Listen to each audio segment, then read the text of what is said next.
Chakothi sector शहीद जन 1971 नाइक सैयद मोहम्मद हुसैन शाह का यौम शहादत अकीदत व एहतराम से मनाया। गाँव बांडी सैयदा में पाक फौज की मायश तैमूरी सेकंड आज़ाद कश्मीर ताल्लुक़ रखने वाले 1971 की जन्म के शहीद नाइक सैयद मोहम्मद हुसैन शाह का 52वां यौम शहादत मनाया गया। इस मौके पर पाक फौज की मकामी बटालियन के एक दस्ता ने मज़ार पर गाड़ सलामी दी और फातिहा पढ़ी। ताहम शहीद वतन से मंसूब गवर्नमेंट बॉयज़ हाई स्कूल में कोई तकरीब मुनक़िद नहीं हो सकी, जबकि मुतादिद मकामात पर शहीद के घराने की जानिब से हसब साबिक़ ईसाल सवाब के लिए दो लंगर का एहतमाम किया गया।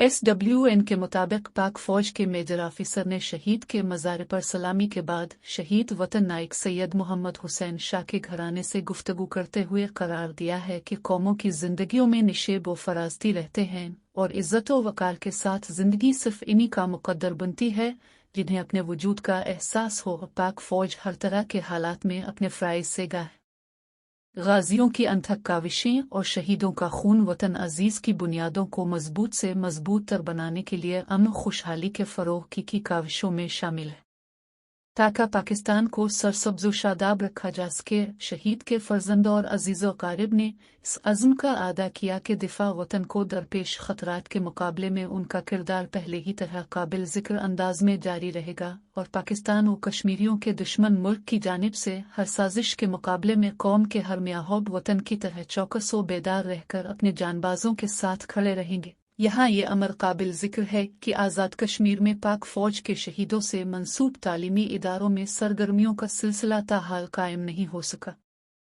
चीफ सेक्रेटरी से मामला का नोटिस लेने का मुतालबा भी किया गया है। मोहम्मद लतीफ़ अवान, अवाम न्यूज़, मुज़फ़्फ़राबाद, आज़ाद कश्मीर।